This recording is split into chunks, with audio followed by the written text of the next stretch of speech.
Bonjour tout le monde, Bonjour, bonjour tout le monde. bienvenue à Deux filles du Saguenay. Oui, on est content que vous soyez là. Merci d'être là, de nous suivre. Oui, on a un bel invité aujourd'hui, Oui, vraiment. Moi, je le découvre, je ne le connaissais pas. Puis, il y a plein de choses à nous raconter. C'est Sydney Tegbo. oui, Signé Tegbo. Est-ce que Camério peut nous faire... Ah, la Le magie, voilà. voilà! Ta-da-da! Allô, Sydney. Bonjour Dominique, bonjour Sylvie, comment allez-vous? Salut! On est très contente que tu sois avec nous. Merci de participer à cette émission. Je sais qu'il y a beaucoup de gens qui te suivent aussi. Nous, c'est vrai qu'on te découvre un petit peu plus, hein? Oui, tout à Mais fait. moi, j'ai pris le temps de vraiment aller écouter qu'est-ce que tu fais. Et bravo, chapeau, tu fais bien ça. Et Ah, des fois, tu étais inquiet quand tu le faisais tout seul. Tu regardes la caméra, là, tu sais, ah oui, c'est vrai, ta j'ai pas du tout manifestation. l'habitude. Mais j'ai trouvé que c'était parfait. T'es vraiment bon. C'est super. J'ai tout écouté. C'était super. Bravo. Bravo pour ce que Ah tu bah fais. merci Dominique. Aujourd'hui, le thème, c'est Et dont c'est Sydney va être nous en parler, connexion. être en connexion directe avec la conscience. Ouais. C'est tout un sujet. Oui, c'est un C'est ça. bon sujet. C'est 1 heure, on va-t-il en avoir assez pour parler de ça? Mais dès le départ, est-ce que tu peux nous parler juste un petit peu de ton parcours, Sydney, ce que tu nous as envoyé? C'est super, c'est le fun, on va entendre ça. T'arrives d'où, hein, c'est ça? Comment tu as commencé à patauger dans ce merveilleux monde de conscience? Eh ben c'est ça, j'ai commencé par patauger, c'est le bon, c'est le bon terme. Je dirais que ça a commencé comme un peu tout le monde suite à des choses qui se passent mal. Et en fait, ben, je crois que c'est que quand on touche un petit peu du doigt malheureusement à la souffrance, ou en tout cas, ben, ça peut être soit la maladie, soit le décès d'un ou d'une proche, soit des choses qui se passent pas très bien, une perte d'emploi. Enfin, j'ai l'impression qu'en tout cas, on commence tous dans... Enfin, rares sont les personnes qui démarrent dans la spiritualité de manière positive, si je peux me Oui, permettre. En tout cas, c'est voilà. Pour mon cas, ça a été oui. ça. Alors, je ne fais pas un absolu, hein, je sais qu'il y en a qui ont une vocation. Voilà, mais en tout cas, voilà, pour moi, ça a été suite à la perte de mes parents successivement, l'un après l'autre. Et ça a commencé tout simplement, je me suis demandé ben, où étaient partis mes parents. Voilà, tout simplement. Et donc, je me suis intéressé un petit peu enfin, à ces questions-là, mais il se trouve que ça a ouvert une brèche en moi au moment du décès de ma mère, surtout. Et je suis T'avais devenu... quel âge à peu près à ce moment-là? Moi, j'avais 30 ans, j'avais un peu moins de 30 ans, mais enfin, OK, c'était pas si jeune que ça. OK. Mais quand même, ça a suffi à faire quelque chose en moi d'assez fort. Et bah, ça arrive souvent quand on a un traumatisme, parce que pour moi, ça a été un traumatisme, bah, que ça ouvre une brèche en nous, que ça nous donne une porte vers ce qu'on appelle le monde invisible. Et je dirais qu'à ce moment-là, bah, ça a été le cas pour moi et je suis devenu ce qu'on appelle médium. Sauf que c'était pas du tout maîtrisé et que ben, pendant 2 ans, je subissais plus que Oui. je j'en profitais. Enfin, j'étais ce qu'on appelle un passeur d'âme à l'époque. Mais ça m'a permis d'avoir les réponses que je cherchais, et notamment à savoir ben, qu'est-ce qu'il y a de l'autre côté. Et est-ce que, bah, parce que toujours il y a là cette question de est-ce qu'on est dans un phénomène qu'on appelle post-traumatique, c'est-à-dire est-ce que on voit, on Ouais. entend des choses parce qu'on a besoin ou envie de se rassurer, ou est-ce qu'il y a vraiment un monde de l'autre côté et qu'est-ce qu'il y a? Et en Mm. fait, au bout de 2 ans, bah, j'ai eu assez de réponses, de confirmation qu'en effet, il y avait bien ce qu'on appelle une après-vie. Et, mais j'ai quand même demandé à quelqu'un de refermer. Donc de refermer cette porte parce que ben, c'était pas vivable. Je dormais 12 heures par nuit, je rentrais dans des crises de tremblement. Enfin, voilà, c'était une porte Oh, qui n'était pas maîtrisée. OK. Et il se trouve que ben, c'est ça qui m'a le plus surpris, c'est que quand on renonce à quelque chose dans la spiritualité ou quand on renonce quelque part à un don, ça permet comme de passer un palier. Et c'est ça qui m'a le plus surpris, c'est qu'en quelque part, en renonçant à cette médiumnité, à ce super pouvoir qui était de communiquer avec les morts, ça m'a ouvert une porte vers encore d'autres dimensions. Et c'est Mhm. ça qui a été le cas tout au long de ma vie, c'est qu'à chaque fois que j'ai accepté quelque part de renoncer, j'ai avancé. Et donc Mhm. j'ai passé des paliers. Et après, ben, je sais qu'à l'époque, je m'étais connecté aux archétypes, aux divinités des panthéons. Donc j'avais une connexion directe avec certaines divinités égyptiennes, et ainsi de suite. Par exemple, beaucoup liés avec Osiris, enfin, entre autres. Et pareil, à un moment, j'ai accepté de renoncer à l'identification que je pouvais avoir avec ces formes qui, à l'époque, étaient des archétypes, mais des archétypes, c'est aussi potentiellement des égrégores, et donc c'est potentiellement des choses qui peuvent nous enfermer. Mhm. Euh, et petit à petit, j'ai renoncé, j'ai renoncé, j'ai renoncé. Et tout mon chemin, ça a été un chemin de renoncement, en fait. Mm. Et en renonçant de plus en plus à la forme, j'ai pu toucher quelque part le fond, c'est-à-dire l'essence profonde derrière la forme. Mais ça a été tout un processus de déconstruction. Ça n'a jamais été d'aller vers plus de complexité, de rituels. Et en fait, ça a été enlevé, enlevé, enlevé, enlevé. Et je dirais que maintenant, par rapport au thème d'aujourd'hui, de la conscience, c'est de comprendre cet accès qui est direct et qui est déjà là tout le temps. Mais pour comprendre ça, il faut renoncer à la forme. Sinon, on se connecte à l'idée qu'on se fait de la conscience, mais pas à la conscience elle-même. Et c'est ça le plus dur, en fait, c'est désapprendre, déconstruire, retirer, enlever tous les saboteurs, toutes les peurs, toutes les pensées limitantes, tous les Mhm. conditionnements. Les Et ça, c'est mémoires. hyper long. Exactement, exactement. Et souvent, mes amis me demandent, mais parce que j'organise beaucoup de choses, je fais beaucoup de choses, et ils me demandent, mais comment tu fais pour faire tout ça? Et je leur dis souvent, en fait, on a tous cette capacité, mais peut-être que moi, la différence que j'ai avec vous, c'est que j'ai plus tous mes saboteurs qui m'empêchent de croire que je ne suis pas capable de faire ce que je suis en train de faire. Mhm. Parce que ça fait partie des choses que j'ai retirées, tous ces saboteurs, tout le mental qui vient nous Oui. chuchoter à l'oreille, tu vas pas y arriver, ou Ah oui. c'est pour les autres, ou tu mérites pas, voilà. Et je dirais, voilà, pour répondre à votre question, un petit peu mon parcours, c'est un parcours finalement, voilà, de dépouillement et de déconstruction, petit à petit. Mm. Et C'est la merveilleux. définition de la conscience pour toi, ce serait ça, c'est cet élément qui est toujours là, à laquelle on peut accéder sans arrêt. Est-ce que c'est un peu ta définition de la conscience ou Alors, ma définition de la conscience, elle est complexe parce que elle n'est pas unique. C'est-à-dire qu'au final, je me suis aperçu que lorsque l'on a une réponse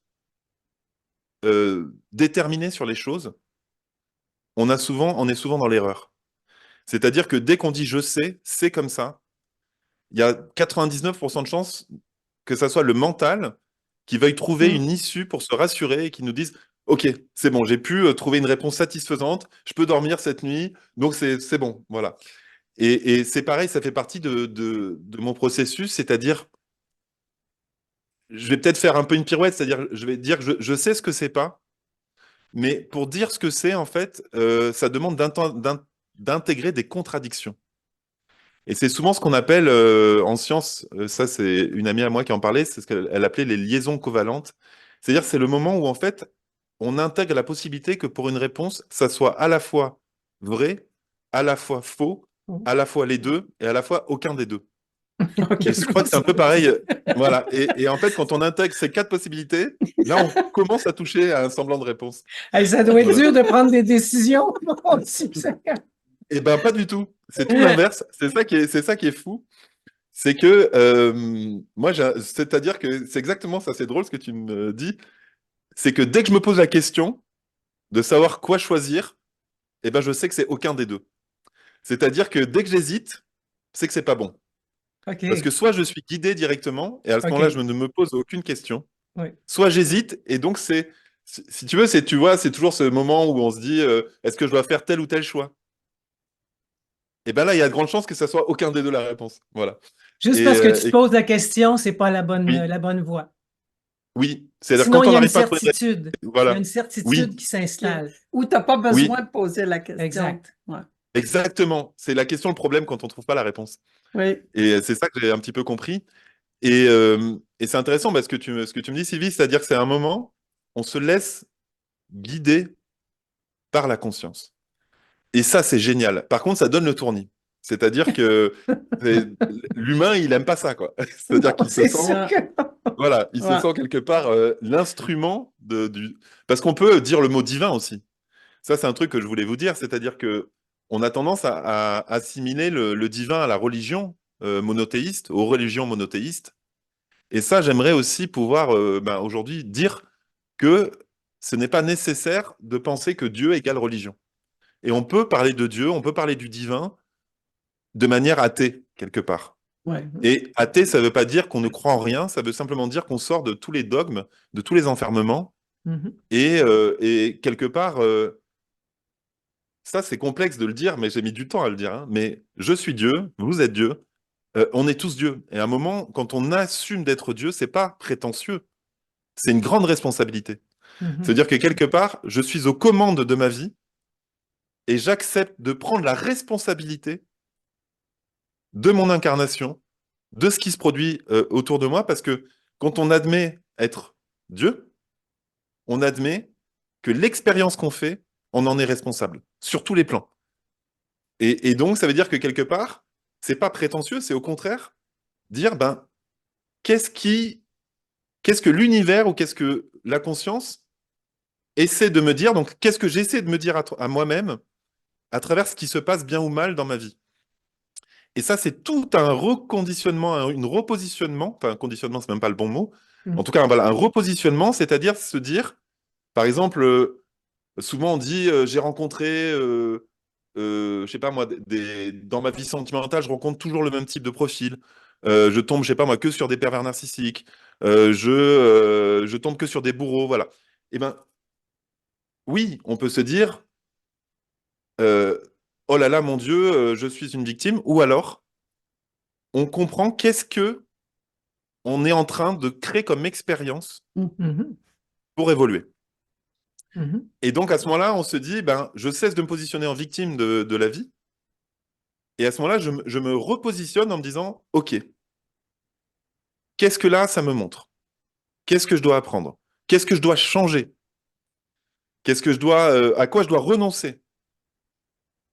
Et là, à partir du moment où on fait ça, ben, c'est là où tout s'accélère. Parce qu'au bout d'un moment, on voit plus les épreuves de la vie comme un acharnement, mais plutôt comme une opportunité Mhm. d'aller nettoyer, reconditionner, ou enfin déconditionner, je veux dire, des visions. Et là, ça change tout. Mais c'est par contre exigeant parce qu'on est tout le temps materné ou guidé dans les sociétés dans lesquelles on vit. Et donc, on nous incite pas à prendre nos responsabilités, ça fait peur. Ça fait Oui, peur ça de c'est dire je suis sûr. aux commandes. Et ça, Ouais. c'est difficile. En fait, c'est de se repositionner par rapport aux choses qui nous arrivent, parce que ce qui se passe à l'extérieur est le reflet de ce qui se passe à l'intérieur. Donc, quand on est en observation de ce qu'on vit, on observe ce qu'on projette d'ici. C'est Oui, ça, c'est la réalité qu'on voit à l'extérieur, c'est nous qui la créons avec la projection. Fait que de s'observer, c'est complexe, là. mais Est-ce c'est que ça. Mais c'est ça. On s'observe s'observer. est-ce qu'à C'est ce ça, là, tu moment-là, touches du doigt la conscience. Ouais. Oui, t'es d'accord que là où on pose notre regard à ce moment-là, c'est exactement là où on crée. oui. C'est là. C'est ce que je dis souvent, c'est que nos yeux sont pas des caméras, c'est des vidéoprojecteurs. Oui. C'est-à-dire que finalement, on est en train de... En fait, moi, je vois tous mes sens à l'envers. C'est-à-dire que voilà, je suis en train de vidéoprojeter, je suis en train... Mes oreilles, c'est comme des micros. Quelque part, ma bouche, c'est plutôt une énergie qui va recevoir. Parce que finalement, même quand je parle, est-ce que je suis pas en train d'écouter? Est-ce que je suis pas en train de m'écouter moi-même ou d'écouter la réaction en face? Et donc, finalement, tout est inversé. Quand on comprend, mais c'est pas du tout intuitif, en fait. C'est ça qui est difficile, c'est Oui. de comprendre que c'est pas intuitif, mais que Non. quand on sort de ce bon sens qu'on nous a fait croire qui était une valeur, mais il y a plein de choses qui sont pas intuitives. La Terre, intuitivement, elle est plate. Je veux dire, intuitivement, on pourrait pas imaginer qu'on est 99,9% de vide. C'est pas du tout intuitif de se dire qu'on est 0,1% de matière Non, et que dans absolument. 0,01% de matière, on est 60% d'eau. Enfin, je veux dire, Mm. il n'y a rien d'intuitif là-dedans. Donc, c'est comment, en fait, on peut accéder petit à petit à une forme de désengrammage, déconditionnement pour réentrapercevoir le réel. C'est pareil, il n'y a pas le réel dans lequel on est des petits Playmobil qui se déplacent. C'est-à-dire, c'est ça qui est fou, c'est qu'on a tous un réel.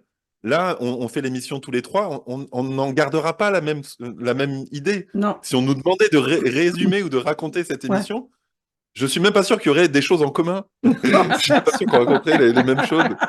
Voilà. Finalement, ça s'est peut-être même pas passé. Voilà, c'est ça, c'est ça. Mais ça, c'est génial. C'est ça, c'est C'est un génial. rêve. C'est un Ouais. rêve. Mais Oui. derrière, il y a cette question de l'illusion. Tu as bien raison, Dominique. C'est Oui. exactement ça.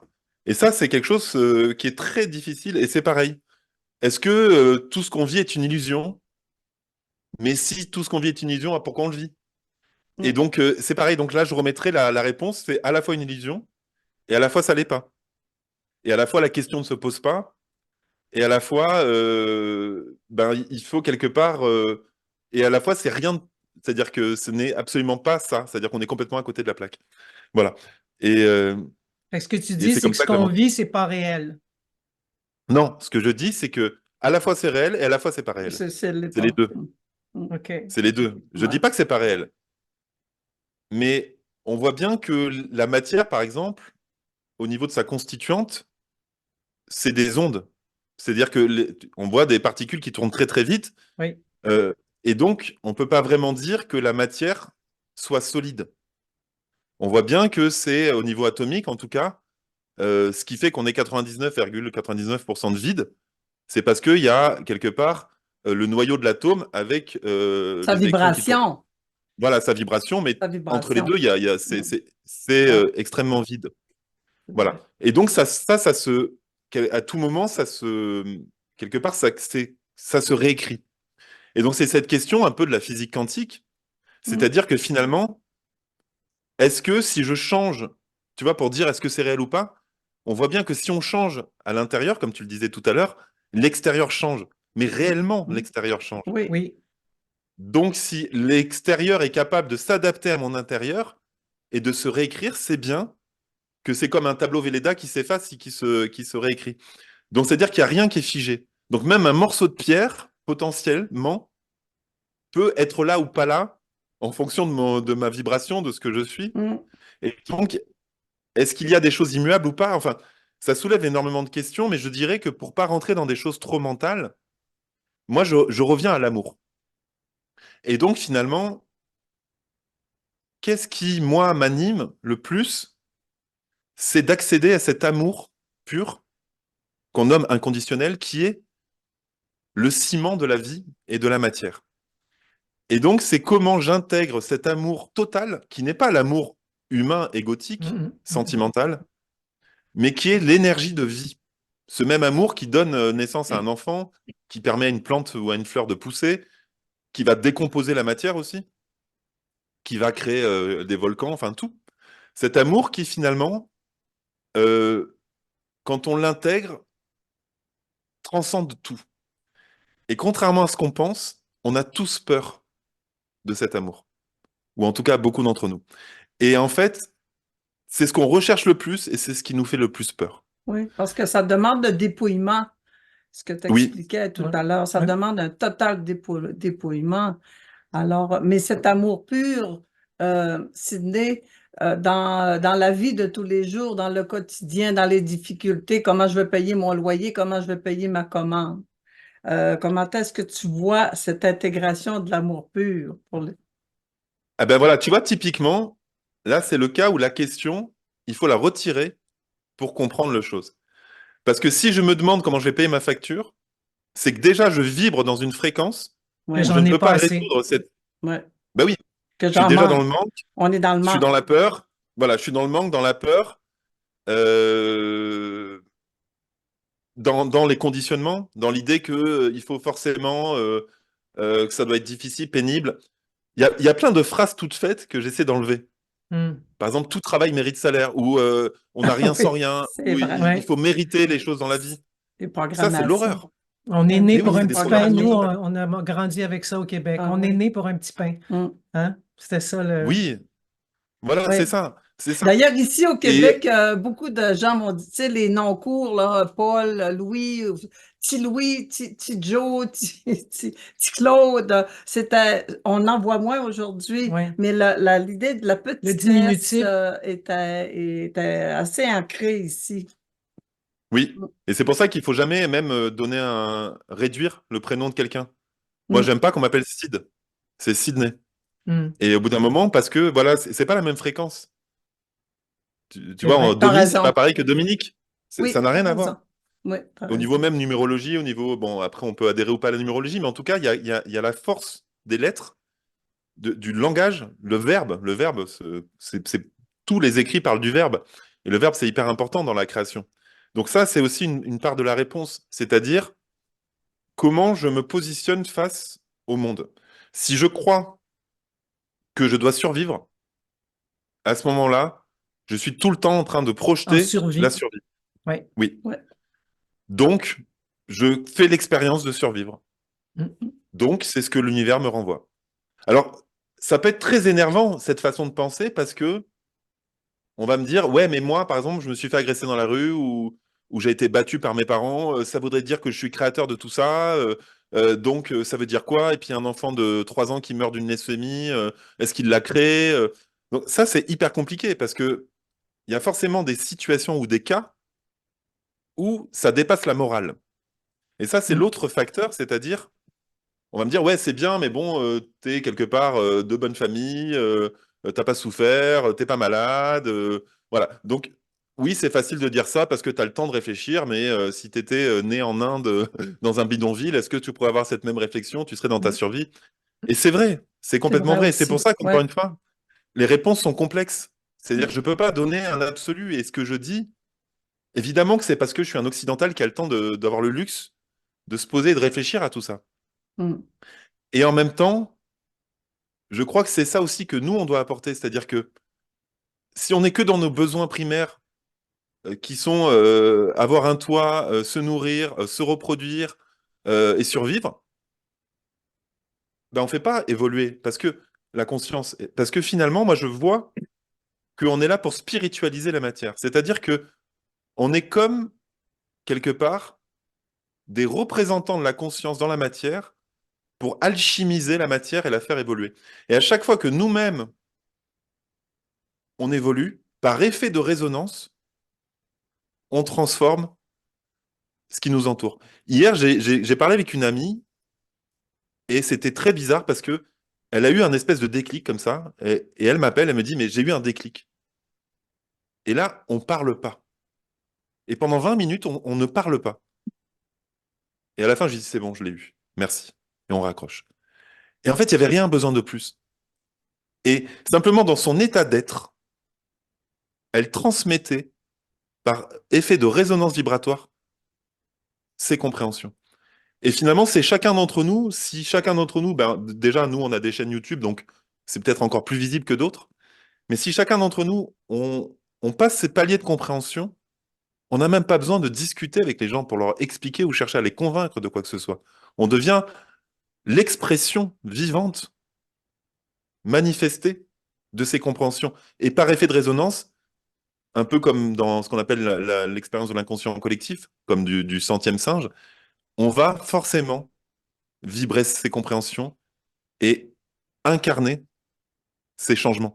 Et donc c'est ça le truc, c'est parler, c'est vachement bien, mais comment on vibre et on incarne Ouais. d'être cette manifestation de la conscience qui permet l'évolution humaine au sens large. Voilà. Et c'est ça qui est difficile des fois à travers nos familles où ce cheminement-là n'a pas été fait et ils vivent des choses difficiles. On aimerait ça des fois leur dire un peu ce dont on est en train de parler aujourd'hui, mais on a l'impression qu'il faudrait tellement retourner en loin, en profondeur, que on sait plus trop quoi dire finalement pour à part que d'accueillir qu'est-ce qu'ils nous transmettent, à part d'accueillir la peine ou peu importe la difficulté qu'ils vivent là. Ça devient difficile souvent d'aider quand on n'est pas dans un milieu plus éveillé, je Mais dirais. parfois, les mots ne rendent pas justice Absolument. à ce Ouais, qu'on vit. ouais, Moi, Et parfois, je ouais. ne sais pas ouais. où partir pour commencer à expliquer Expliquer ça, on peut comment je me pas. sens, comment je suis aujourd'hui. Mm. Il n'y a pas de mots pour décrire ça. Je peux en parler comme ça, mais pas en profondeur. Des fois, c'est préférable de juste se fermer la trappe et d'être présent. Exactement. D'être Mais là, c'est c'est ce que je tout. vous disais au début. C'est ce que Ouais, je vous disais au début, juste d'être c'est là. l'écoute. L'écoute est une parole. Oui. Et en fait, ce qu'on est capable de faire avec le chemin qu'on a fait, c'est accéder à une profonde écoute. C'est ça. Et ça vaut tous les mots du monde. Mm. La personne la plus sage que j'ai rencontrée de ma vie, elle a passé 2 heures à m'écouter. Et je m'en suis voulu à la fin. Je me suis dit, mais c'est la personne la plus exceptionnelle que j'ai rencontrée. Et moi, je faisais, c'était il y a 10 ans, mais et moi, je faisais mon petit malin de petit ado savant qui voulait se la ramener. Et ça m'a choqué. Je me suis Ouais. dit, mais le jour où j'aurai avancé, c'est que je serai capable d'écouter profondément, sans chercher à parler de moi ou à essayer de ramener l'attention sur moi. Et je serai capable de simplement me poser en réception, donner une petite phrase, quelque part, que la personne est capable d'entendre. Mais Mm. au-delà de ça, c'est simplement être, tout simplement. Moi, je vois que ce qui aide le plus les gens qui m'entourent, c'est de me voir faire. Ils me voient créer toutes ces choses, comme l'événement que je suis en train de créer au Québec ou ce que je suis en train de faire. Et simplement, en me regardant faire, et waouh, ça suffit en fait, simplement, d'être le verbe, c'est-à-dire que le verbe se fasse chair, c'est-à-dire qu'à un moment, on soit l'illustration ou l'incarnation de nos propos. C'est-à-dire que oui, c'est bien beau d'être spirituel, mais comment tu gères ton entourage? Quelles sont tes pensées? Quelle est ton hygiène de vie? Moi, ça a été mettre tout en cohérence. Et d'ailleurs, il y a un mot que j'utilise avec Marie-Odile et d'autres amis, c'est congruence. C'est-à-dire que comment je mets de la congruence dans ma vie, c'est-à-dire à quel point mes paroles et mes actes se rejoignent. Et déjà, si ça se rejoint de plus en plus, mais tout change en fait. Mm. Et contrairement à ce qu'on pense, il y a besoin de convaincre personne. Non. C'est simplement en étant soi-même de plus en plus cohérent que d'un coup, tout notre univers devient cohérent. Et nos enfants peuvent faire un saut quantique, ou nos parents. Alors les enfants, c'est plus facile que les parents, mais en tout cas, euh, c'est là où on crée notre réalité. Et on peut, si on fait le travail en profondeur, d'être cohérent, d'aller regarder nos peurs, parce que nos enfants, par exemple, ils sont là aussi pour nous aider à apprendre sur nous-mêmes, en Oh, fait, tout ça. Tellement, c'est les meilleurs enseignants. tellement. Et ouais, c'est ça, Ah c'est oui, ça, ah oui, ah c'est oui, ah ça. oui. Et juste prendre la personne dans nos bras et Mm. juste lui transmettre cet amour que tu nous parles, que tu parlais tout à l'heure, je pense. Tout, tout est là, tout est dans cette réception qui est récente de l'amour qu'on peut leur projeter. Les mots, des fois, sont totalement inutiles. Inutile. Ouais, totalement Oui, inutiles. Ouais. ben, c'est ce que j'avais fait, moi, quand j'avais perdu ma maman, j'étais allé voir Amma. C'est une indienne, je ne sais pas si vous la connaissez au Québec, c'est Oui. une indienne qui fait des étreintes, donc qui prend les gens dans ses bras. Et Ah oui, oui. elle l'a fait pratiquement, je crois, entre 20 et 25 millions de gens depuis 30 ou 40 ans, donc c'est colossal. Donc quand elle, et en fait, c'est marrant parce que là, elle était en France et, euh, et donc elle parlait en français. Je me souviens qu'elle m'avait pris dans ses bras, donc, mais ça dure 5 secondes, 10 secondes, hein. Elle disait, je t'aime mon amour, je t'aime mon amour. Et avec son accent un peu indien, et en fait, je me suis effondré. Littéralement, j'ai pleuré pendant 3 heures après, C'est parce que ça. je venais de recevoir, on l'appelle la mère divine. Beaucoup de gens disent que c'est un avatar. Moi, je ne sais pas, mais en tout cas, je sais que quand j'ai eu son étreinte, euh, c- j'avais tout compris. Parce Mm. qu'il n'y avait plus rien à comprendre, en fait. C'est-à-dire que d'un coup, C'est ça. voilà, ouais.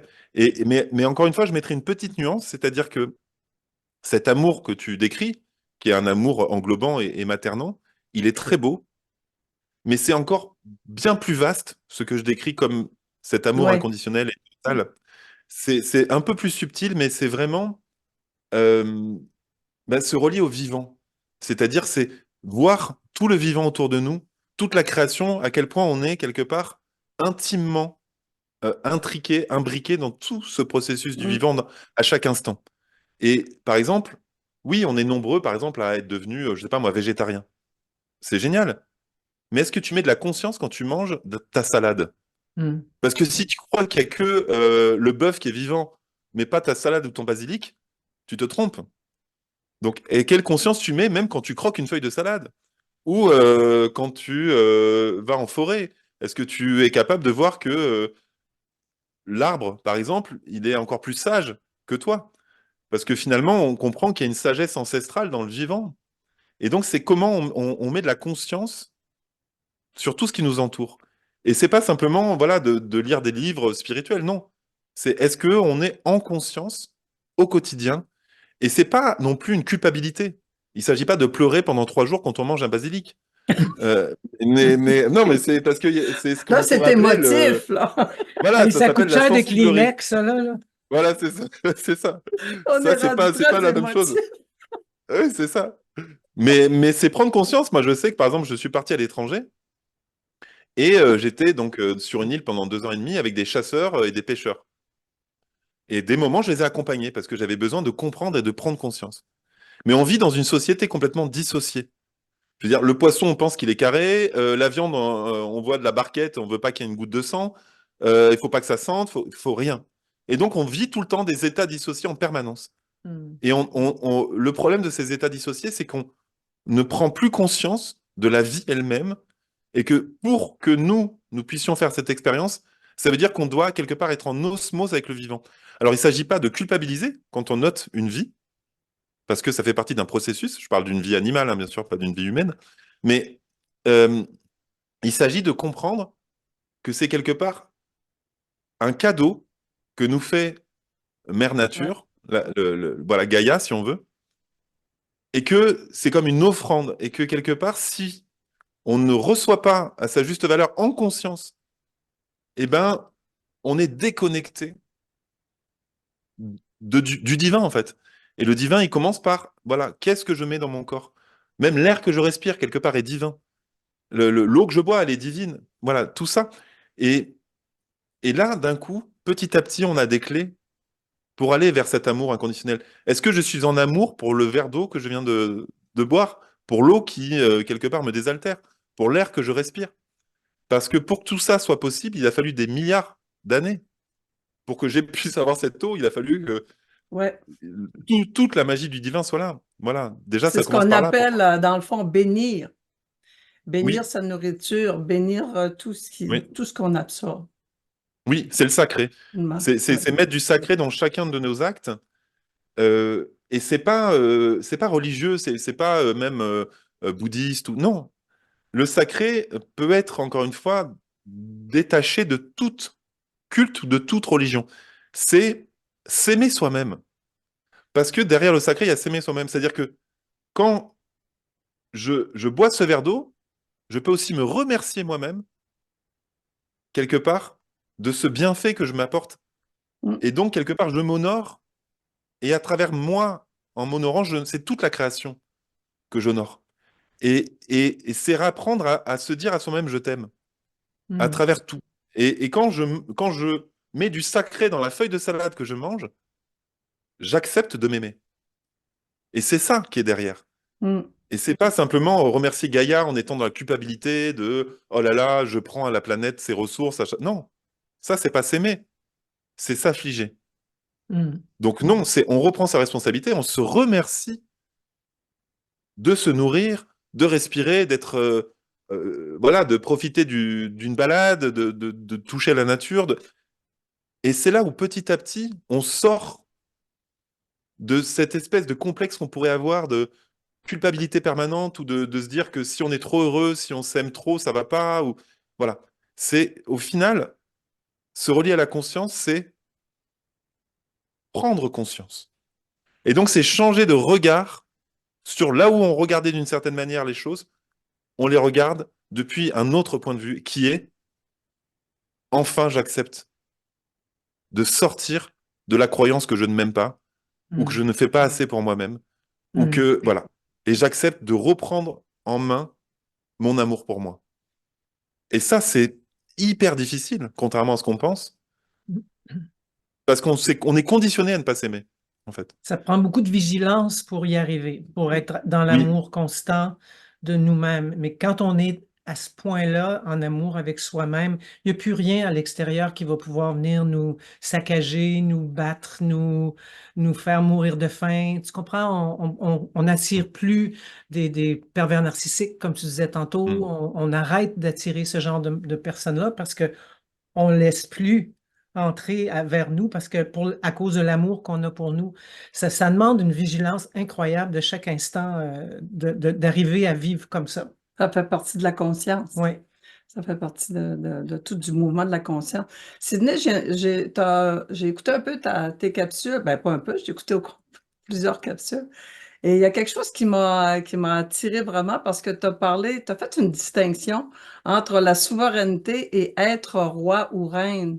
Et j'aimerais ça que tu nous fasses la différence que tu vois, toi.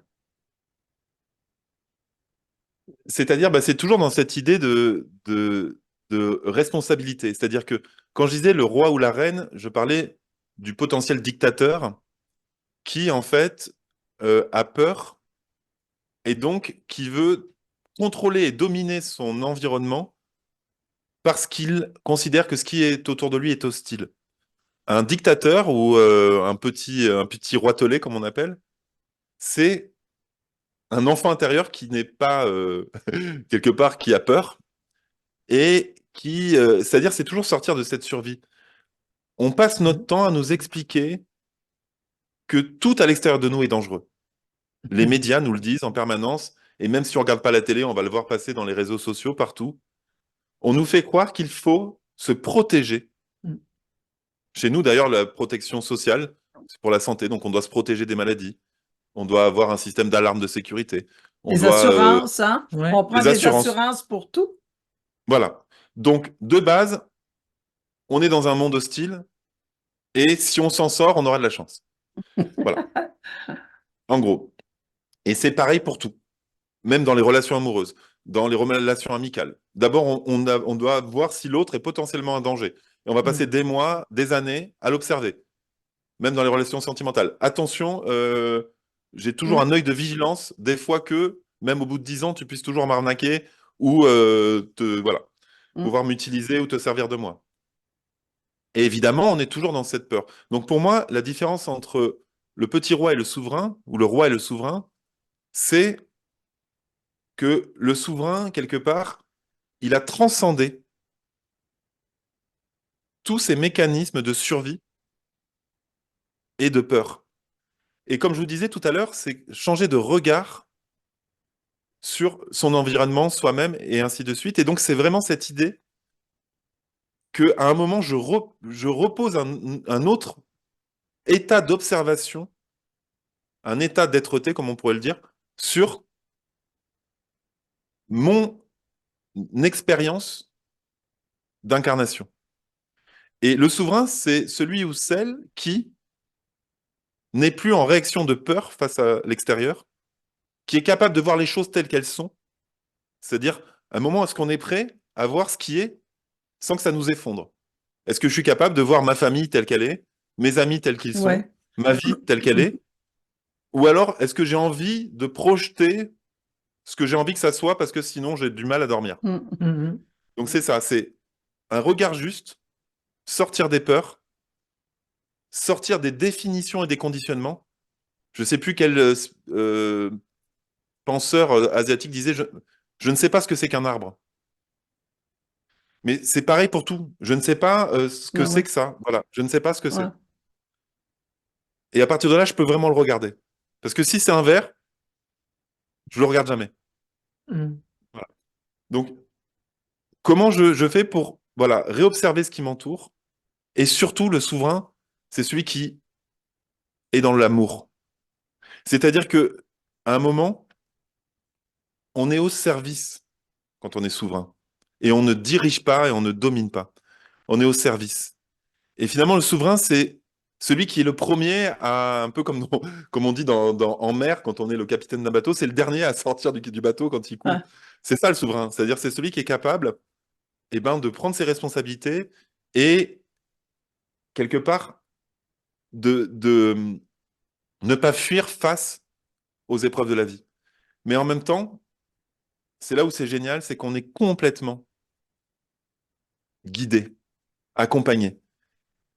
Et c'est à la fois par nous-mêmes et à la fois par la conscience, par le divin, mais quand on arrive à cet état de foi, parce qu'il y a ça aussi derrière le souverain, c'est celui ou celle qui a la foi. Une foi grandiose et la foi, la vraie foi. Pas la foi de l'ego qui dit que c'est plus stratégique d'avoir la foi pour avoir à la fin plus de chance ou voilà. Ah, ouais, Ça, ouais. c'est de la fausse foi. La vraie foi, c'est je lâche au point que même si ça se passe mal, je sais que c'est pour, au final, le mieux dans le collectif. C'est-à-dire que le souverain, c'est celui qui considère l'ensemble au même titre que lui-même. Le collectif est aussi important dans son royaume que lui-même. Pas plus, pas moins, autant. Et c'est quand on trouve cette balance entre soi et les autres, c'est-à-dire que à chaque fois que je fais une émission, ou même quand je suis avec vous maintenant, je m'honore moi-même, je le fais pour moi, je suis très heureux dans ce que je fais. Et c'est parce que je le fais aussi pour moi, et avant tout pour moi, que je suis capable de donner, que je suis capable de m'abandonner et de lâcher à ce qui va arriver, à ce qui va devenir, et de comprendre que quoi qu'il se passe, c'est pour le plus juste et pour le mieux. Par exemple, dans les organisations d'événements, il y a des gens qui annulent, il y a des gens qui changent au dernier moment, qui se remplacent, mais je prends rien personnellement. C'est-à-dire que je pourrais me dire, oh là là, mon Dieu, j'ai tel intervenant qui ne vient plus, ou j'ai eu plein de changements pour l'événement au Québec, hein. Il y a 2 personnes qui se sont retirées, 2 autres qui ont apparu, enfin, je n'ai jamais rien pris personnellement. J'ai su qu'à un moment, il y avait quelque chose qui devenait comme s'il y avait un mouvement. Voilà, là, on voit vraiment l'œuvre de la conscience. Et donc, à un moment, ben, l'événement, il existe. Et là, il devient cohérent, euh, vibrant, vrai, juste. Mais tant que je veux, moi, que ça soit comme j'ai envie, ça marche pas. Et c'est là où est la vraie foi, parce que j'ai commencé à lancer l'événement, mais il n'y avait pas la moitié des choses qui étaient fixées. On avait trouvé la salle quelques heures avant le premier live, 2 intervenants ont changé depuis le premier live. Enfin, mais à un moment, j'ai la foi ou j'ai pas la foi. Et c'est pas une foi, c'est une vraie foi dans le sens où, quoi qu'il se passe, ce sera pour le mieux, pour le On, collectif, on et pas simplement que s'abandonne. pour moi. C'est un abandon, Oui, là. Absolument. oui, Oui. oui. Et c'est ça, voilà pour moi la différence entre les deux. Mm. Mm. Voilà. Et j'aimerais te parler d'un autre style de conscience, si tu permets, parce que j'ai trouvé ça vraiment amusant que tu es vraiment dans la conscience des draconiques. Oui, c'est vrai. J'ai découvert cette partie-là avec toi. Là, je trouvais ça vraiment le fun. Et finalement, il est quelle couleur ton dragon, Sidney? J'en ai 3. J'en ai 3. Euh, Oui, mm. écoute, j'ai trouvé ça incroyable, là, cette façon que tu as expliqué un petit peu la conscience draconique. Es-tu capable quand même à ce moment-là aussi de nous dire d'où ça vient d'abord, toute cette figure mythique qu'on a des dragons, parce que la façon dont tu n'en parles, c'est absolument pas nécessairement euh, le gros serpent avec Il les crache du ailes feu, et ouais. les grosses griffes. Alors, écoute, moi, je me suis dit, ah, ça fait partie du thème de la conscience. On va en parler parce que j'ai trouvé Bien ça bien. sûr. Ouais. Alors, Pour parle-nous moi, de c'est ça. pour moi, c'est des consciences intermédiaires qui permettent la manifestation dans la matière. C'est-à-dire que c'est comme si c'était des énergies qui permettent de transformer la conscience en quelque part particules. Et donc, on pourrait le voir aussi bien dans l'infiniment petit que dans l'infiniment grand. C'est-à-dire que c'est comme des énergies qui ont participé non seulement à l'insémination des planètes, mais à la transmutation de la matière pour permettre à ce qu'elle se densifie, mais à la fois à ce qu'elle aille dans de plus en plus de complexité et enfin, permet de raffiner, comme Le au sens raffinement de la scientifique, matière, c'est voilà, ce que tu le parlais, raffinement de la le matière. raffinement de la Voilà. matière. Oui. Exactement, exactement. Et donc, quand on comprend comment ça fonctionne, c'est comme si, quelque part, on peut accéder à, et là, c'est un mot qui est un peu délicat parce qu'il a été un peu galvaudé, mais c'est pas grave, je me risque à l'utiliser, la supraconscience. Et donc, quand on comprend ces mécanismes-là, on accède à la supraconscience. Et donc, pour moi, la supraconscience, c'est quoi? C'est avoir les commandes de ses propres particules, atomes, molécules dans son corps. C'est-à-dire, c'est être capable de plonger tellement dans la matière que on prend conscience de soi en tant que amas de particules et qu'on est capable, quelque part, d'agir sur nos propres particules et sur toute la manifestation. Et moi, j'adore l'alchimie, c'est un truc que j'ai beaucoup œuvré, mais c'est la nouvelle alchimie, pas l'alchimie moyenâgeuse, même si je l'ai beaucoup étudiée. Et c'est ce que j'ai appelé l'alchimie quantique. Et donc, c'est ce moment où on comprend un petit peu ce que je vous disais au début de l'émission, c'est que la matière, elle se réécrit et se transforme à chaque instant. Et pour cela, il faut être capable de plonger au plus profond de la matière pour comprendre qu'à l'intérieur de chaque atome, il y a la clé de tout l'univers. Et lorsqu'on comprend ça, on est capable de physiquement créer des changements, des transmutations. Moi, j'ai pu, comme ça, à ma toute petite échelle, mais déjà observer des choses qui n'étaient pas possibles dans ce qu'on nous appelle être les constantes fondamentales de la matière, de l'univers. Donc j'ai pu comme ça constater à des phénomènes grâce à l'alchimie, grâce à des processus longs, mais quand même intéressants, à des transformations de la matière. Et quelque part, l'énergie draconique ou l'énergie de certaines consciences sont des énergies qui permettent, quelque part, la transformation de la matière. Et ce qu'on appelle saut quantique, qu'on l'utilise beaucoup dans la spiritualité, c'est un changement d'électrons, c'est-à-dire c'est le nombre d'électrons ou la position des électrons qui change par rapport au noyau des atomes. Et donc, quelque part, quand on parlait de transformer le plomb en or, c'est être capable de changer le nombre d'électrons, parce que ce qui change entre le plomb et l'or, c'est le nombre d'électrons. Mm. Et donc, c'est être capable d'aller jusqu'à l'infiniment petit et des changements au niveau atomique. Et ça, c'est l'enjeu pour moi euh, de l'humanité, de cette nouvelle humanité qui émerge, c'est avoir vraiment accès, quelque part, à l'infiniment petit à l'intérieur de nous. Et à ce moment-là, on a accès à tout. Et pour moi, cette supraconscience et tout ça, c'est comment on y arrive. Et c'est là où c'est génial, c'est avec le cœur. Parce que le cœur est comme une porte vers ces transformations, ces transmutations. Tout part du cœur. Mais soit on considère le cœur comme simplement un organe qui permet au sang d'être voilà, envoyé dans tout le corps et recyclé, soit on le considère comme simplement comment je me positionne face aux autres, est-ce que je t'aime ou est-ce que je t'aime pas, soit on le considère comme un centre énergétique qui gère quelque part le plexus ou le thymus ou les chakras, soit on va encore plus loin et on voit que c'est un portail vers la manifestation et vers l'accès à cette supraconscience.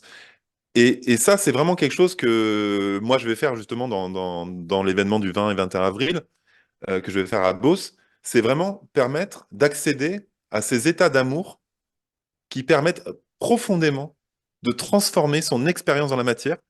Et il n'y a que ça. C'est-à-dire, c'est comment j'ai laissé...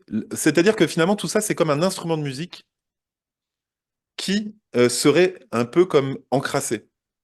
Et quand on enlève des peurs, quand on enlève des croyances, quand on enlève des certitudes, on permet à cet instrument de musique d'avoir un son de plus en plus cristallin quelque part, et donc, par effet de résonance, de changer notre expérience. Et c'est pour ça que c'est un peu paradoxal de parler de l'amour comme cela, et pourtant on peut comprendre que c'est une énergie qui est quelque part euh, agissante et transmutante dans notre expérience.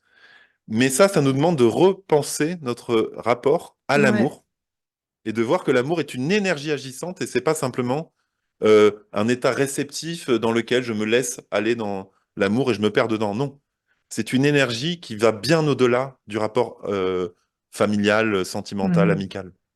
C'est le rapport aussi avec la matière. Oui, Le rapport qu'on Complètement. doit, parce que souvent les gens qui sont en cheminement spirituel vont rejeter la matière, vont vouloir Oui, s'élever, vont vouloir déconnecter du corps, mais c'est totalement le contraire que tu dis oui, en fait, si je comprends bien ce que tu dis. oui, oui. C'est-à-dire qu'en fait, mais ça, c'est mes compréhensions aussi, ça remonte aux travaux de Sri Aurobindo, euh, qui a parlé du supramental, mais c'est pareil, le supramental a été mal compris. En fait, ce qu'il dit, c'est que quand on cherche quelque part l'illumination, l'éveil, c'est comme si c'est tellement loin de la matière que lorsqu'on le ramène dans la matière, on n'en a qu'un pâle reflet. Hmm. Et au final, c'est non seulement irracontable aux autres, Ouais. mais en plus, quelque part, c'est comme un état qu'on a perdu et du coup, c'est comme quand on était dans le ventre de notre maman et que d'un coup, on est et qu'on a envie de pleurer, quoi. C'est-à-dire que c'est tellement déconnecté de la matière que je connais plein de gens qui ont vécu des éveils. Ok, tu as vécu un éveil et ensuite, Hmm. comment tu le ramènes dans ton corps? Parce que le processus d'intégration d'un éveil, ça peut prendre une décennie. Ok, il y a 10 ans, tu as vécu un éveil. Et ensuite, tu crois que tu as tout compris? Tu crois que ça y est, maintenant, tu es à l'abri de la souffrance, que tu peux parler au monde en disant, moi je sais? Non. Tu as vécu une expérience d'éveil. Super. Et maintenant, dans ta cohérence de vie, qu'est-ce qui se passe? Ah, tu galères toujours. Ah, tu te Ouais. positionnes face aux autres en disant, ils Ouais. comprennent rien, ils sont trop cons. Ah ouais. Ok. Mm. Mais si tu veux, voilà, pour moi, et c'est grâce beaucoup aux travaux de Sri Aurobindo que j'ai compris ça. Et Sri Aurobindo, il l'a compris comment? Dans une vieille prison crasseuse de Calcutta dans les années 15, 10-15 en Inde. Vous imaginez une prison à Calcutta en 1915? Voilà, Hmm. c'est pas terrible. Et c'est là où il a compris qu'au fin fond de la matière la plus vile, et c'est ça que nous parle, c'est ça que nous raconte aussi quelque part l'alchimie, c'est que les clés se trouvent dans la matière la plus sous-estimée, Hmm. c'est-à-dire la matière en décomposition. Celle qu'on appelle le purin, voilà, le compost, quelque part, cette énergie en décomposition. Et là, on comprend la vie. Parce que c'est intéressant, c'est-à-dire qu'il y a comme un nouveau feu secret qui émerge de cette matière en décomposition. Et je ne sais pas si vous faites du compost, mais moi, j'en fais. Il est chaud. Quand vous faites du compost, il est chaud. Hmm. Il est noir et il est chaud. Et quand ça meurt, c'est blanc et c'est froid, c'est-à-dire que c'est de la moisissure. Mais le compost, c'est pas de la moisissure. C'est ce qu'on appelle le feu secret. Et c'est ce feu secret. Et pourquoi c'est pas pour rien que, d'ailleurs, c'est un peu de l'alcool. Et alcool, étymologiquement, ça vient des Arabes. Et le kol, c'était le noir qu'on mettait sous les yeux. Hmm.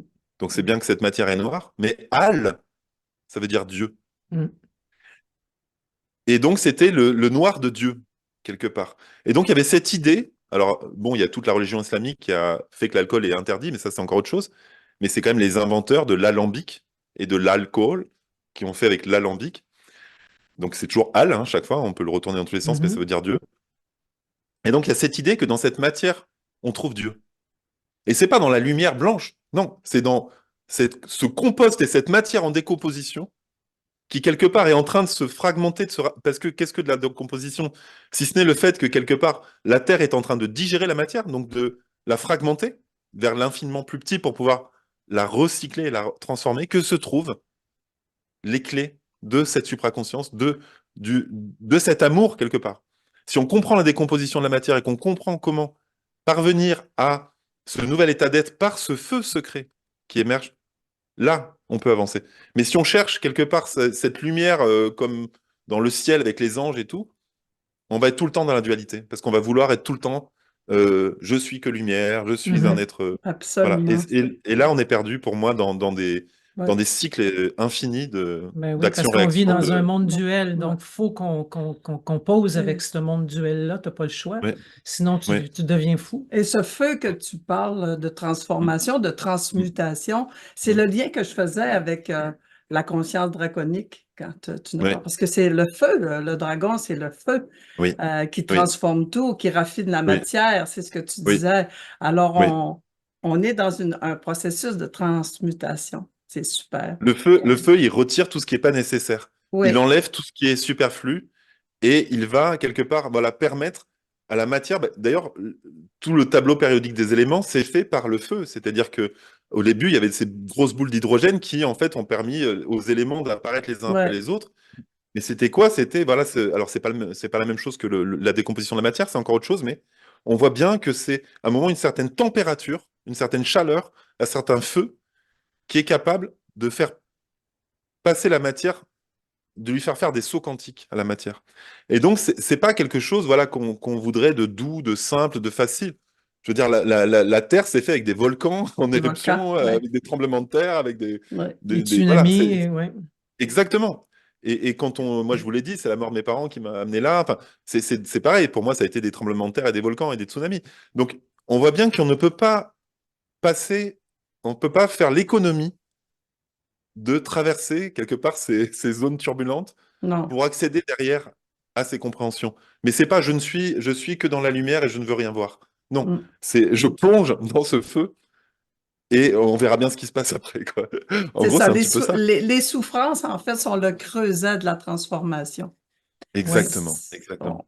C'est un peu le compost, finalement. Les oui, souffrances, c'est c'est ça. le On compost. a besoin Oui. d'aller. Prendrais-tu un petit verre de compost dedans? Mais c'est vrai, c'est génial, c'est génial. C'est Ah oui, génial. oui. Je conseille Ah à tout le ouais. monde de voir du compost de près, même de voir les vers qui sont dedans, les lombriques qui vont commencer. Enfin, imaginez votre propre corps en décomposition, mangé Ouais. par les vers. Ouais, on va attendre Ça fait un du peu bien. aujourd'hui. Non, non, mais je veux dire, Oui, de se oui. l'imaginer, ça fait Oui, du bien. Ça fait du bien à un moment parce que je ça nous comprends. renvoie à plus de Ouais, simplicité. Et c'est donc, à vrai. un moment, bah, voilà, si on est à l'aise avec ça, c'est là où on peut traverser. Mm. Parce qu'on voit Oui, bah, parce quel est le on est matière. ça. On est ça. Oui, On est totalement, ça. totalement, Absolument. totalement. Et là, on peut Si, accéder à cet amour. Ouais, Sydney, vas-y. le temps coule, on est pratiquement Ah à une oui, heure et je Pas voulais qu'on oh là parle de vraiment. là, ton événement qui va oui, se dérouler à Beauceville. C'est le 20 et 21 avril. Il va y avoir 6 conférenciers. C'est ça, actuellement oui, en tout cas, pas 6 conférenciers. Est-ce que tu en fais oui, partie, toi aussi, des Oui, oui, conférenciers? oui, oui, je suis oui. le sixième, oui, Et je OK. vais les nommer si tu veux. Euh, avec plaisir. Claudette Vidal, avec laquelle j'ai eu un satsang et je l'ai adoré. Alors, on a Guy Tremblay, notre ami Notre Guy ami? Tremblay. Oui, exactement. Sandra Vimon, qui a écrit un livre incroyable sur Entrer dans le réel, je vous le recommande, c'est merveilleux. Sandra Vimon est plus du côté supramental, comme tu parlais tout à l'heure, et elle est fantastique. On a eu notre belle Armel Six, La semaine qu'on a eu dernière, la c'était semaine notre dernière, Et invité. oui, absolument. Et Armel sera ici, au Saguenay, le 7 avril prochain. On vous invite, la publicité va sortir et vous allez pouvoir vous inscrire si ça vous tente. Ce sera à la Saguenayenne à Chicoutimi. Sylvain Bélanger, je ne sais pas si tu connais Sylvain Oui, je Bélanger. le connais. Moi, je le connais juste un petit peu comme ça, pas beaucoup. Alors, il est à découvrir pour plein de monde. oui, il est génial, Sylvain. Et ce beau monsieur aux yeux bleus, Sidney Tagbo, qui sera aussi conférencier. Alors, tu peux nous Oui, parler un petit peu, de prendre le temps de nous expliquer un peu comment ça va se dérouler, Sidney? bien sûr, avec joie. Alors, il y a un avion qui passe dans le ciel, vous l'entendez? Non, ça va? Non? Non? Non, ok, parce que j'ai la fenêtre ouverte. Alors, il fait très beau chez moi en Provence. Ah, Et du coup, il fait plus froid du coup, ici. voilà, je suis en tout cas en journée avec le soleil, là, c'est génial. Euh, eh ben, alors moi, ça vient pareil, à la base, ça a émergé d'une envie de partager sur cette idée de l'amour inconditionnel. Et c'est un thème qui peut paraître un peu simpliste et qui pourtant est d'une profondeur abyssale. Et une fois qu'on apprend à s'aimer, comme on le disait, et on laisse quelque part cet amour inconditionnel entrer dans nos vies, c'est tout qui change. Et c'est tellement essentiel, central, que c'est toute notre expérience du réel qui s'en trouve modifiée. Et donc, je me suis dit, et comme je vous disais, moi j'aime faire les choses pour moi, je me suis dit, mais qui j'ai envie de voir autour de moi me transmettre des clés pour apprendre quelque part, soit d'un côté à m'aimer, soit à accéder à cette conscience dont je parlais, donc cette supraconscience, parce que tout est lié, si vous voulez. Et donc, ce qui est génial, c'est que chacun de ces 6 intervenants dont je fais partie est expert dans une étape du processus de de cheminement vers l'intégration de la conscience et de l'amour inconditionnel en soi. Et c'est là où c'est génial. Et il y a autre chose aussi, et vous le savez aussi parce que vous organisez des rencontres, c'est que la présence, le fait de voir des gens en vidéo, c'est génial, hein, nous, on adore faire des vidéos, mais de les rencontrer en vrai, il y a comme un processus qui se produit, une transmutation.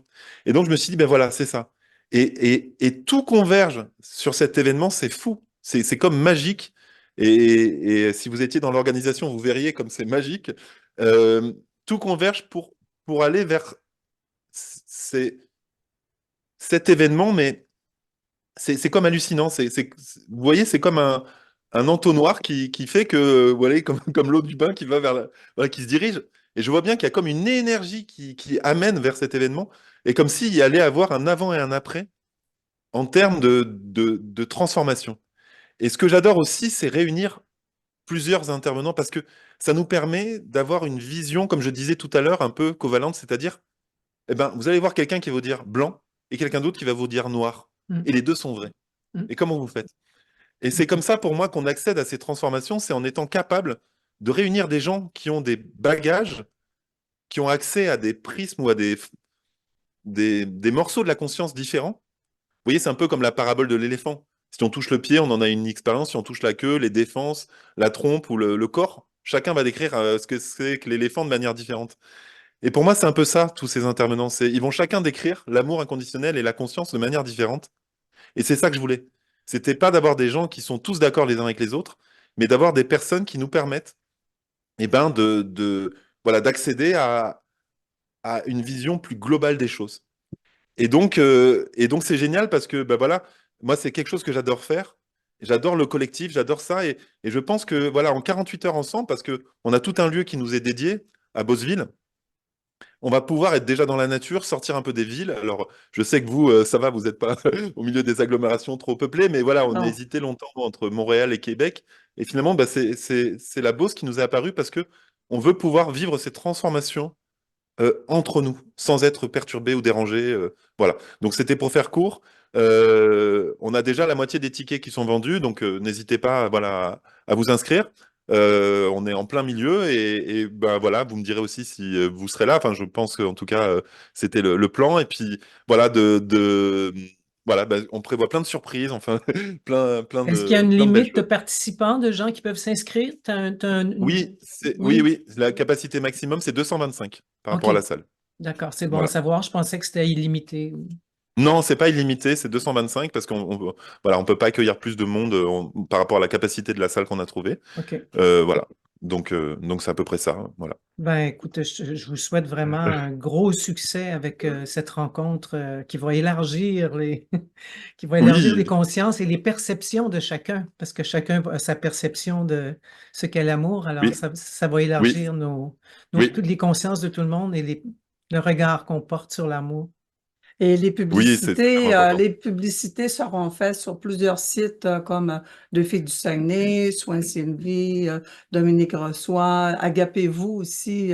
La publicité sera faite en fonction d'inviter les gens à aller participer à ce merveilleux Ouais, événement. Merci infiniment de l'avoir organisé. Merci pour cette merci. générosité, tout cet amour que tu portes en toi, que tu communiques si bien. Je suis vraiment reconnaissante que tu sois Waouh, venu. merci. J'apprécie Oui, beaucoup, moi beaucoup, aussi, beaucoup. vraiment. C'est une belle découverte Waouh. pour moi. Oui, ah oui, ah oui, merci Oh, merci Sylvie, infiniment. merci Dominique. Et les gens, alors allez-y, participez. Vous allez voir les inscriptions. Ce sera facile de vous inscrire. Et puis, s'il y a des questions, Sydney, pour les personnes, ils peuvent Ben, toujours te directement rejoindre. voilà, sur le mail, enfin, sur la fiche d'inscription, il y a la possibilité d'envoyer des questions sur le formulaire de contact. On a pensé à tout, même il y a un groupe Telegram qui va se faire sur le covoiturage pour venir, sur le co-hébergement pour pouvoir participer, enfin, partager Oh, des ça prend de chambres. l'ampleur, oui. Ah, donc, Oh, on a pensé à ce que ça soit le plus pratique pour tout le monde, simple, voilà, le moins cher possible. Bah, justement, dans la Beauce, c'est moins cher aussi. Donc, on a fait en sorte que ça soit moins cher, enfin, que ça soit simple d'accès. Donc, on est en train de tout organiser, mais en tout cas, ben, tout s'ouvre et tout est fluide et c'est génial. Et voilà, on est en train de voir aussi avec l'Office de tourisme de Beauceville pour des navettes, des moyens de transport pour aller plus vite wow. de Québec directement. Enfin, on est en train d'essayer de tout organiser. Voilà, on est bien aidé quelque part par Oui, le divin et la conscience qui vraiment a à cœur à ce que cette rencontre se fasse.